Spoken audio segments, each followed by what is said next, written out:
Hello दोस्तों, आज के इस वीडियो में आप सभी का स्वागत है।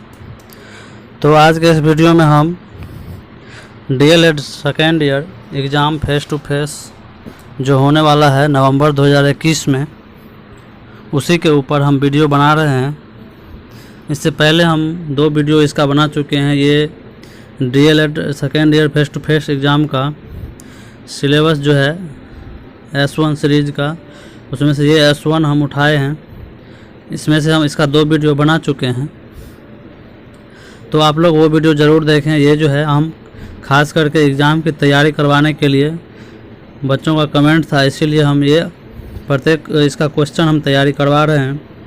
और S1 का जो है हम प्रीवियस ईयर का क्वेश्चन भी जो हम है बता चुके हैं, क्या क्वेश्चन था, क्या उसका पैटर्न था और उसमें कितने मार्क का पूछा जाता है, किस तरह से लिखना है, हम वो भी वीडियो बना चुके हैं। तो आप लोग हो सके देख लीजिए, हम डिस्क्रिप्शन में उसका लिंक दे देंगे। तो चलिए, हम 16 तक जो है क्वेश्चन बता दिए थे और इससे आगे हम आज बता रहे हैं। इससे पहले पीछे का क्वेश्चन हम बता चुके हैं। तो चलिए हम आगे बताते हैं। तो अगला क्वेश्चन है, यहाँ पे देखिए अगला क्वेश्चन क्या है। सामाजिक विषमता की व्याख्या उदाहरण सहित कीजिए। सामाजिक विषमता की व्याख्या उदाहरण सहित कीजिए। यहाँ पे उत्तर में है, प्रत्येक समाज में कुछ लोगों के पास धन, संपदा, शिक्षा, स्वास्थ्य एवं शक्ति जैसे मूल्यवान संसाधन दूसरे से अधिक होते हैं। ये सही बात है। प्रत्येक समाज में हर एक तरह के मनुष्य होते हैं, हर एक तरह का परिवार होता है। कोई धनी तो कोई गरीब, कोई ज़्यादा शिक्षित होता है तो कोई मूर्ख होता है, कोई ज़्यादा स्वस्थ रहता है तो कोई हमेशा दुखी रहता है। तो ऐसा हर एक समाज का ये है रीति रिवाज है, ये हर एक समाज में होते रहता है। यह सामाजिक संसाधन पूंजी के 3 रूपों, देखिए 3 रूपों में विभाजित किए जा सकते हैं। कौन कौन सा है देखिए। तो एक भौतिक संपत्ति है, भौतिक संपत्ति एवं आय के रूप में जो है आर्थिक पूंजी होगा। प्रतिष्ठा एवं शैक्षिक योग्यताओं के रूप में सांस्कृतिक पूंजी हुआ। सामाजिक संगतियों एवं संपर्कों के जाल के रूप में सामाजिक पूंजी होगा। तो पूंजी के ये तीनों रूप सामान्यतः एक दूसरे से घुले मिले होते हैं तथा एक को दूसरे में बदला जा सकता है। उदाहरण स्वरूप, एक संपन्न परिवार का व्यक्ति अपनी आर्थिक पूंजी के माध्यम से महंगी एवं उच्च शिक्षा प्राप्त कर सकता है, लेकिन गरीब होगा जिसके पास आर्थिक पूंजी नहीं होगा, वो क्या कर सकता है, वो नहीं प्राप्त कर सकता है। और जिसके पास ज़्यादा पैसा है, आर्थिक पूंजी है, वो सांस्कृतिक व शैक्षिक पूंजी में क्या कर सकता है, अपने जो है संपत्ति को बदल सकता है। इसी तरह एक अन्य व्यक्ति अपने प्रतिभाशाली प्रभावशाली मित्रों व संबंधी के माध्यम से अपनी सामाजिक पूंजी को आर्थिक पूंजी में बदल सकता है। समझ गए। तो व्यक्तियों के सामाजिक संसाधनों तक असमान पहुंच ही क्या करता है, ये सामाजिक विषमता का कारण कहलाती है। हर एक समाज में क्या होता है, जो भी हमारी सरकार या सत्ता देती है हमें, तो वो क्या करता है, उसका समाज में असमान वितरण होता है, जिससे क्या होता है, हमारे समाज में आक्रोश उत्पन्न होता है। आक्रोश उत्पन्न होने से क्या विषमता होता है। तो ये चीज़ नहीं होना चाहिए। कुछ सामाजिक विषमताएँ व्यक्तियों के बीच स्वाभाविक भिन्नता को प्रतिबिंबित करती है। कोई व्यक्ति असाधारण बुद्धिमान या प्रतिभावान हो सकता है। सामाजिक विषमता व्यक्तियों के बीच सहज या प्राकृतिक भिन्नता की वजह से नहीं है, बल्कि यह एक उस समाज के द्वारा उत्पन्न की जाती है जिसमें वे रहते हैं। समझ गए इस क्वेश्चन को। चलिए अगला क्वेश्चन देखते हैं। अगला क्वेश्चन है 18 नंबर कि भारतीय शिक्षा में अवसरों की समानता से आपका क्या तात्पर्य है। यानी कि भारतीय शिक्षा में जो अवसर मिलना चाहिए, बच्चों को अवसर मिलना चाहिए, उसमें उसकी समानता से आपका क्या आपका तात्पर्य है। उत्तर देखिए, शिक्षा के अवसरों की समानता का तात्पर्य जनमानस द्वारा विभिन्न रूपों में लगाया जाता है। शिक्षा के अवसरों की समानता जो है दोस्तों, ये जनमानस यानी कि प्रत्येक मनुष्य के द्वारा जो है अलग अलग रूप में लगाया जाता है। समानता का तात्पर्य सभी के लिए एक समान शिक्षा नहीं है, बल्कि प्रत्येक बालक के शारीरिक, मानसिक, सांवेगिक, नैतिक परिस्थितियों के अनुरूप शिक्षा को प्रासंगिक बनाना है। यानी कि संबद्धता उसमें करना है, संबंध बिठाना है। साथ ही समानता का तात्पर्य राज्य द्वारा व्यक्तियों की शिक्षा के संदर्भ में जाति, रूप, रंग, प्रांतीयता एवं भाषा, धर्म आदि के मध्य भेदभाव न करने से भी है। यानी कि अगर किसी भी स्टेट का बच्चा किसी भी दूसरे स्टेट में जा रहा है तो न ही उसके जाति, रूप, रंग, प्रांतीयता यानी कि ये राज्य हुआ, प्रांत का मतलब होता है राज्य, एवं भाषा के या धर्म के आधार पर कोई भी भेदभाव उसके साथ नहीं किया जाना चाहिए। शिक्षा के क्षेत्र में इस समानता की अवधारणा को स्थापित करने के लिए निम्नलिखित प्रयास किए गए हैं। तो एक में आप देख सकते हैं, एक निश्चित अवधि तक भेदभाव रहित निःशुल्क एवं अनिवार्य शिक्षा की व्यवस्था होनी चाहिए। माध्यमिक स्तर पर विभिन्नीकृत पाठ्यक्रम व्यवस्था होनी चाहिए। उच्च स्तर पर सभी के लिए अपेक्षित शैक्षिक उन्नति की व्यवस्था, ताकि वे योगदान देने में सक्षम हो सके। समझ गए? चलिए अब अगला क्वेश्चन देखते हैं क्या है। अगला क्वेश्चन है दोस्तों, अगला क्वेश्चन देखिए, अगला क्वेश्चन 19 नंबर है। इसमें समानता व जनतंत्र की अवधारणा क्या है, यानी कि समानता से क्या समझते हैं या जनतंत्र से क्या समझते हैं। समानता व जनतंत्र एक ही चीज़ हुआ दोस्तों। जनतंत्र मतलब हो गया या लोकतंत्र कहिए, जहाँ पे हमारी जनता का शासन होता है, जनता की आवाज़ को सुना जाता है। समझ चलिए तो आगे इसका आंसर देखते हैं। समानता की धारणा जनतांत्रीय धारणा है। जनतंत्र समानता और शक्ति के तरीकों में विश्वास करता है। युद्ध और राजनीतिक अथवा अन्य प्रकार के तनावों के मध्य समाज की प्रगति नहीं हो सकती। अगर युद्ध है, युद्ध और राजनीतिक अथवा अन्य प्रकार के तनावों से क्या होता है, किसी भी समाज की प्रगति नहीं हो सकती या किसी भी देश की प्रगति नहीं हो सकती। जनतंत्र का यह विश्वास है कि पारस्परिक द्वेष, संघर्ष व तनाव की अवस्थाएं शांतिपूर्ण ढंग से सुलझाई जा सकती है। ऐसी अवस्थाओं को देखते हुए स्पष्ट होता है कि जनता के मध्य, समाज के मध्य एक समानता का व्यवहार किया जाना चाहिए। यहाँ पे कहने का मतलब है कि कह रहा है कि जनतंत्र का यह विश्वास है कि पारस्परिक द्वेष, संघर्ष व तनाव की अवस्थाएं शांतिपूर्ण ढंग से सुलझाई जाए। अपना भारत इसका उदाहरण है कि हमारा देश क्या है, लोकतांत्रिक है। तो हमें किसी भी देश से हम झगड़ा मोल नहीं लेते हैं। हम चाहते हैं कि जो भी हो वो शांति से हो जाए, शांति से उसका निवारण हो। तो चलिए आगे देखिए, जिससे कि हमारे देश की शांतिपूर्ण व्यवस्था में कोई परेशानी न हो और इस तरह से प्राप्त विजय को हम अधिक समय के लिए स्थायी बना सकते हैं। एक समानता का व्यवहार केवल इन्हीं क्षेत्रों में नहीं वरन व्यवहारिक क्षेत्रों में भी शिक्षा के क्षेत्रों में भी होना चाहिए, क्योंकि शिक्षा के क्षेत्र में एक समानता होने से ही सभी क्षेत्रों में एक रूपता हो जाएगी। समझ गए दोस्तों? चलिए अगला क्वेश्चन देखते हैं। अब देखिए अगला क्वेश्चन है, अगला क्वेश्चन समझिए, शैक्षिक अवसरों की समानता को समझाएं। शैक्षिक अवसर, तो देखिए शैक्षिक अवसरों की समानता में क्या है। शैक्षिक अवसरों की समानता का तात्पर्य सभी के लिए एक समान शिक्षा नहीं है, बल्कि यहाँ पे वही चीज़ है, प्रत्येक बालक के शारीरिक, मानसिक, नैतिक परिस्थिति के अनुरूप शिक्षा प्रदान करना है। यानी कि कोई सामान्य बालक है तो उसके अनुसार उसका, जो कोई विशिष्ट बालक है उसके अनुसार शिक्षा देना, कोई मंद बुद्धि बालक है तो उसके अनुसार शिक्षा देना। तो ये चीज़ परिस्थितियों के अनुरूप हमें शिक्षा देना है। इसका तात्पर्य राज्य द्वारा व्यक्तियों की शिक्षा के संदर्भ में जाति, रंग, प्रांतीयता एवं भाषा, धर्म आदि के मध्य भेदभाव न करने से भी है। समझ गए? शैक्षिक अवसर का मतलब हुआ कि किसी भी राज्य के बच्चों के साथ हमें जाति के आधार पे, धर्म के आधार पे, लिंग के आधार पे, रंग रूप के आधार पे उसमें असमानता हमें नहीं करनी है। शिक्षा का अधिकार सभी के पास है, ये समानता का अधिकार हुआ। समझ गए? चलिए आगे देखते हैं क्या है। आगे है कि अतः शैक्षिक अवसरों की समानता से हम निम्न प्रकार को समझ सकते हैं, निम्न प्रकार से समझ सकते हैं। एक में शैक्षिक अवसरों की समानता का अर्थ बच्चे के शैक्षिक अवसर अभिभावकों की आर्थिक अवस्था या निवास स्थान से जुड़े न हो। यानी कि शैक्षिक अवसर की समानता से तात्पर्य है कि अभिभावकों की आर्थिक संपत्ति हमें नहीं देखना है कि वो गरीब है कि अमीर है, या उसका निवास स्थान कहाँ है, वो गांव में रहता है कि शहर में रहता है, ये चीज़ हमें नहीं देखना है। समझ गए?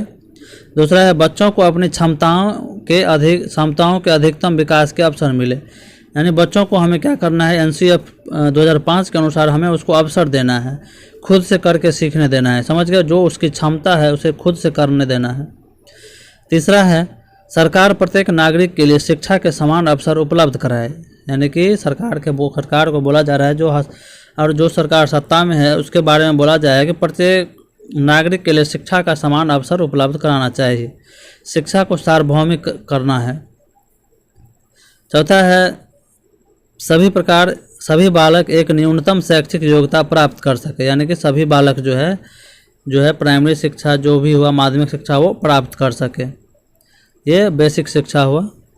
और 5वें है प्रत्येक छात्र शिक्षा ग्रहण कर जीवन में सफलता प्राप्त कर सके, यही शिक्षा के शैक्षिक अवसरों की समानता है दोस्तों। अतः इस प्रकार दूरस्थ क्षेत्रों के निर्धनतम घर के अक्षम से अक्षम बालक को शिक्षा के शीर्ष स्तर पर तक पहुंचाना ही शैक्षिक अवसरों की समानता है, क्योंकि भारत में शैक्षिक क्षेत्र की बहुत असमानता है। समझ गए। अब अगला क्वेश्चन देखिए। अगला क्वेश्चन क्या है? अगला क्वेश्चन है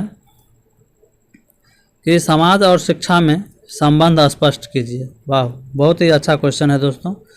समाज और शिक्षा में संबंध स्पष्ट करें। तो 1 सेकेंड, तो देखिए इसको समझते हैं। उत्तर देखिए यहाँ से कि समाज की आवश्यकताओं से शिक्षा की उत्पत्ति होती है। वाह, यह बहुत अच्छा लाइन है। समाज की जो आवश्यकता है, आवश्यकताओं से क्या होती है? शिक्षा की उत्पत्ति होती है। आगे देखिए, समाज का अस्तित्व व्यक्ति के जीवन से कहीं अधिक लंबा होता है। समय के अंतराल में एक व्यक्ति समाप्त हो जाता है, किंतु समाज का अस्तित्व बना रहता है। समझ गए। और जन्म द्वारा नए सदस्य इसमें जुड़ते जाते हैं। अतः प्रत्येक समाज तक इकाई के रूप में एक साथ रहने की कोशिश करता है। अपने जीवन पद्धति को, यहाँ से देखिए, अपने जीवन पद्धति को निरंतर सुरक्षित रखने के लिए समूह के सदस्य समूह के रीति रिवाज, ज्ञान तथा कौशल का प्रशिक्षण अपने बच्चों को देते हैं। यानी कि किसी भी समाज को उन्नति करने के लिए हमें वहाँ का जो लोग है उसे शिक्षित करना पड़ेगा। तो हर एक समाज चाहता है कि हमारा समाज शिक्षित हो, उसके लिए वहाँ का रीति रिवाज, ज्ञान तथा कौशल का प्रशिक्षण अपने बच्चों को देता है, जिससे वो अपने जीवन में क्या करे, अच्छा कर सके। शिक्षा यह कार्य संपन्न करती है। नए विचारों के विकास तथा बदलते परिवेश के साथ सामंजस्य बनाए रखने के लिए लोगों को शिक्षा ही प्रशिक्षित करती है। शिक्षा में माता पिता और परिवार की भूमिका अनौपचारिक होती है। यानी एक होता है अनौपचारिक शिक्षा, एक होता है औपचारिक शिक्षा। तो अनौपचारिक शिक्षा हमें परिवार से जो इनडायरेक्टली रूप से मिलता है, जिसकी कोई सीमा नहीं होती है, वो कहीं भी हम ले सकते हैं। तो परिवार हुआ, माता पिता हुआ, दोस्त हुआ, प्लेग्राउंड हुआ, जहाँ पे हम जिसका टाइमिंग फिक्स नहीं है, जिसका जो है पाठ्यक्रम नहीं है, वो चीज़ क्या होती है? हमारी अनौपचारिक शिक्षा होती है। और औपचारिक शिक्षा वो होती है जिसका हमें पाठ्यक्रम तय रहता है कि इतना से इतना घंटा पढ़ना है, इतना से इतना दिन पढ़ना है। तो ये क्या होती है? औपचारिक शिक्षा। तो परिवार क्या है? एक ऑब्जेक्टिव क्वेश्चन भी सीटेट के लिए बन गया, किसी भी टीचिंग एग्जाम के लिए, कि परिवार क्या है? बच्चों की अनौपचारिक शिक्षा कहाँ से प्राप्त होती है बच्चों को? तो परिवार से प्राप्त होती है। इसमें अधिक औपचारिक शिक्षा समझा दी है, सामाजिक समूह तथा सामुदायिक माध्यमों से दी जाती है। विद्यालय सबसे अधिक औपचारिक शिक्षा प्रदान करते हैं। समझ गए। विद्यालय में क्या होती है? हमें औपचारिक शिक्षा प्रदान होती है, उसका पाठ्यक्रम निर्धारित रहता है, क्योंकि इस कार्य के लिए ही इसकी स्थापना होती है। विद्यालय की स्थापना औपचारिक शिक्षा के लिए ही होती है। अतः विशेष शिक्षा देने के लिए विद्यालय एक सामाजिक आवश्यकता बन गई है। यह व्यापक स्तर पर ज्ञान के संग्रह और प्रसारण को संभव बनाते हैं, जो पूर्व में असंभव था, यानी पहले असंभव था। इस प्रकार शिक्षा अनेक सामाजिक कार्य संपन्न करती है। इसका क्षेत्र परिवार में सामाजिकरण की भूमिका से लेकर आर्थिक संगठन, सामाजिक स्तरीकरण तथा राजनीतिक विचारों तक व्याप्त है। समझ गए। आगे देखिए, प्रत्येक समाज में बच्चों के समाजीकरण की प्रक्रिया परिवार से प्रारंभ होती है। एक क्वेश्चन और बन गया कि समाजीकरण की प्रक्रिया कहाँ से होती है बच्चों में? तो ये परिवार से स्टार्ट होती है। तो देखिए दोस्तों, ये बुक पढ़ लेने से आपको किसी भी टीचिंग एग्जाम के लिए बेसिक क्लियर हो जाता है, बेसिक तैयार हो जाता है। समझ गए। ये S1 है, हम S2 भी अगले वीडियो में S2 भी लाएंगे। फिर S3 का जो एग्ज़ाम होता ही नहीं है, S4 लाएंगे, S5 लाएंगे। इसी तरह से जो इम्पोर्टेंट है, जैसे ये S1 हुआ, S2 हुआ, उसके बाद जो है उसके बाद आता है ये एस, जो हिंदी है वो S5 है शायद, S5 हिंदी, एस जो है हिंदी जो है आपका S8 है। उसके बाद S7 और S8, S7 गणित का शिक्षण शास्त्र और S8 हिंदी का शिक्षण शास्त्र है। तो ये दोनों हम पढ़ाएंगे। और ये S1 और S2, ये 4 पुस्तक जो है, ये 4 देश जो है ये बहुत ही इम्पोर्टेंट है, तो ये 4 पढ़ना ही पढ़ना है। तो आगे देखिए, आगे क्या है, समाजीकरण की प्रक्रिया कहाँ से होती है बच्चों के, परिवार से स्टार्ट होती है। तो एक सरल समाज में कौशल और ज्ञान सीधा तथा समान होता है। व्यावसायिक भूमिका भी बच्चे घर से ही सीखते हैं। बच्चों को जटिल कौशल और विशिष्ट कार्यों को शिक्षा परिवार में नहीं दी जा सकती, अतः परिवार की भूमिका केवल प्राथमिक समाजीकरण तक ही सीमित रहता है। यहाँ पे एक और इम्पोर्टेंट क्वेश्चन मिल गया कि परिवार क्या है बच्चों का, प्राथमिक समाजीकरण है, एक होता है द्वितीयक समाजीकरण या गौण समाजीकरण। तो परिवार क्या है, प्राथमिक समाजीकरण का प्रकार है। चलिए यहाँ पे हम अंडरलाइन कर दिए हैं, तो आप लोग देख लीजिएगा। औपचारिक शैक्षणिक संस्थाएं द्वितीयक रूप में समाजीकरण के कार्यों को संपन्न करती है। जो औपचारिक शैक्षणिक संस्थाएं जैसे विद्यालय हुआ, तो विद्यालय हुआ, स्कूल कॉलेज जो भी हुआ, वो क्या है, हमारी औपचारिक शैक्षणिक संस्थाएं, ये क्या है, द्वितीयक समाजीकरण का प्रकार है। द्वितीयक समझिए इसको, या इसको गौण बोलिए, क्या गौण, इसको जो है गौण बोलिए, इसको गौण बोल सकते हैं, द्वितीयक या गौण।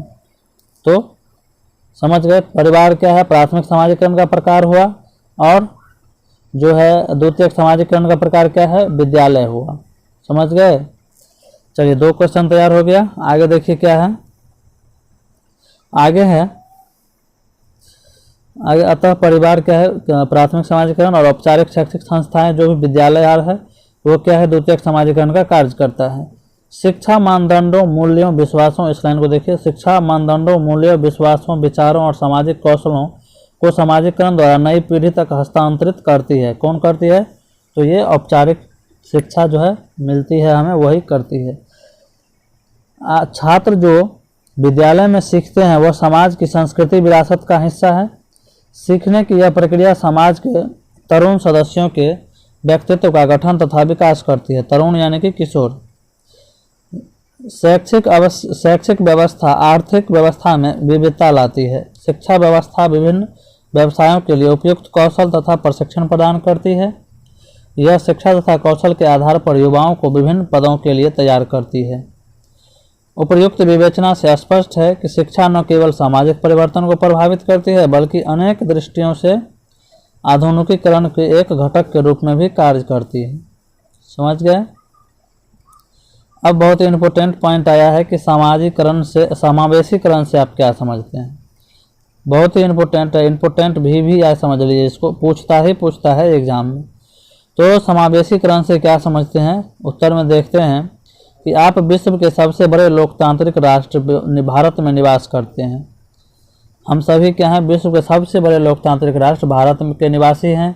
किसी भी लोकतांत्रिक राष्ट्र के केंद्र में वहाँ के नागरिकों की बेहतरी होती है।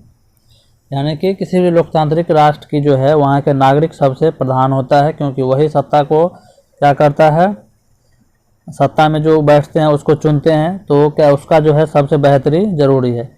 नागरिकों से आशय सभी नागरिकों से है, चाहे वह शहर का हो या गांव का हो, अमीर हो या गरीब हो, अगरा हो या पिछड़ा हो, शिक्षित हो या अशिक्षित हो, आस्तिक हो या नास्तिक हो, सभी के प्रति समान भाव रखते हुए सभी की बेहतरी के लिए निरंतर कार्य करना ही स्वतंत्र, समानता, बंधुत्व व न्याय के सिद्धांतों पर आधारित एक समाजवादी, धर्मनिरपेक्ष व लोकतांत्रिक गणराज्य का दायित्व है। अतः लोकतांत्रिक राष्ट्र का दायित्व विकास के लिए ऐसी प्रतिमान को देना है जिसमें हाशिए पर जी रहे समाज, यानी कि जो पिछड़ा समाज है, जिसका जनसंख्या बहुत कम है, उसको हाशिए पर जी रहे समाज के अंतिम व्यक्ति की बेहतरी भी शामिल हो। अर्थात विकास की बाजार से समाज का कोई भी वर्ग, समुदाय व व्यक्ति अछूता न हो। किसी व्यवस्था की यह प्रवृत्ति ही समावेशीकरण कहलाती है। समझ गए दोस्तों। जिसमें विकास के मुख्य धारा से सभी वर्गों, समुदायों व व्यक्तियों को जोड़े जाने की व्यवस्था की जाती है। समावेशीकरण लोकतंत्र का मूल चरित्र है। समावेशीकरण का लक्ष्य एक समानता मूलक समाज की स्थापना करना है।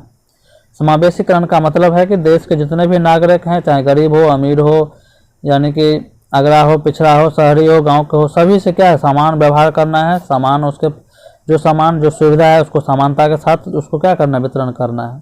समझ गए। चलिए अगला क्वेश्चन देखते हैं, ये भी बहुत ही इंपॉर्टेंट है, ये क्वेश्चन आया हुआ है।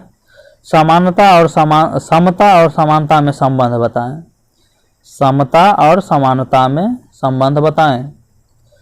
चलिए, समता लोकतंत्र रूपी दर्शन का एक मजबूत आधार स्तंभ है, जिसके अनुरूप राज्य का लक्ष्य समाज में व्याप्त सभी प्रकार के गैर बराबरी को समाप्त करना है। यानी समता का अर्थ ये हुआ कि समाज में जितने भी लोग हैं या जितने भी नागरिक हैं, सभी को क्या करना है, जो जितना भी चीज़ का समाज में वितरण होता है वो असमान रहता है, तो इसको क्या करना है, हमें हटाना है। गैर बराबरी को समाप्त करना है, सभी को बराबर करना है। ठीक है। गरीब और अमीर, शिक्षित और शिक्षित, सुविधा संपन्न सुविधाहीन, शक्ति संपन्न शक्ति विहीन, उच्च वर्ग निम्न वर्ग, सभी को क्या करना है, बराबर करना है। यानी यहाँ गैर बराबरी की खाइयों को पाटकर एक समता मूलक समाज की स्थापना करना है। तो एक लोकतंत्र राज्य का प्रधान लक्ष्य है। समता एक आदर्श अवस्था है या एक दर्शन है, जिसकी प्राप्ति का साधन समानता है। समानता समता की स्थापना के भाव से किया गया व्यवहार है। समता क्या है, समानता का एक रूप है। समझ गए। समता साध्य है और समानता क्या है, साधन है। समता क्या है, साध्य है, और समानता क्या है, उसका साधन है।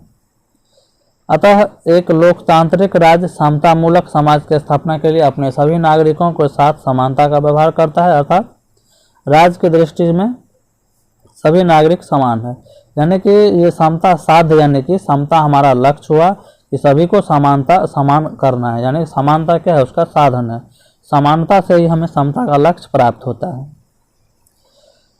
चलिए, किसी भी नागरिक के साथ पक्षपातपूर्ण व्यवहार न हो, उसे समान रूप से विकास के अवसर प्राप्त हो, ताकि प्रत्येक वर्ग, समुदाय, धर्म, संप्रदाय, लिंग, जाति, क्षेत्र आदि से संबंध रखने वाले नागरिक को सामाजिक न्याय प्राप्त हो सके। इसकी व्यवस्था करना राज्य का दायित्व है। चलिए एक और लास्ट क्वेश्चन देख लेते हैं। विधेयात्मक या धनात्मक विभेद क्या है? तो उत्तर देखते हैं। समाज का कोई वर्ग यदि विकास के मुख्य धारा से बहुत दूर है तो उसके लिए विशेष प्रावधान करना भी आवश्यक है, क्योंकि समानता के व्यवहार का लक्ष्य समता की स्थिति की प्राप्ति है। अभी बताए थे समता क्या है, हमारा लक्ष्य हुआ, समानता हमारा साधन हुआ। समानता से ही समता प्राप्त करते हैं। अतः यदि अति पिछड़े तबके के लिए विशेष व्यवस्था नहीं किया जाए तो वह गैर बराबरी को मिटाकर समरस समाज की स्थापना में एक बड़ा अवरोध होगा। अतः हमारे संविधान में इस आशय हेतु विशेष प्रावधान किए गए हैं।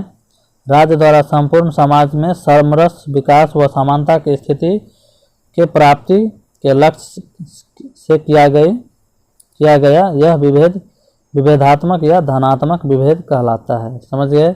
चलिए आज के वीडियो में इतना ही। वीडियो अच्छा लगे तो लाइक, सब्सक्राइब और शेयर करें। इसके बाद बहुत ही इंपॉर्टेंट क्वेश्चन सब आने वाला है, तो आप लोग अगला वीडियो का इंतजार करें और वीडियो को सब्सक्राइब जरूर करें और बेल आइकन को दबाना न भूलें। चलिए धन्यवाद।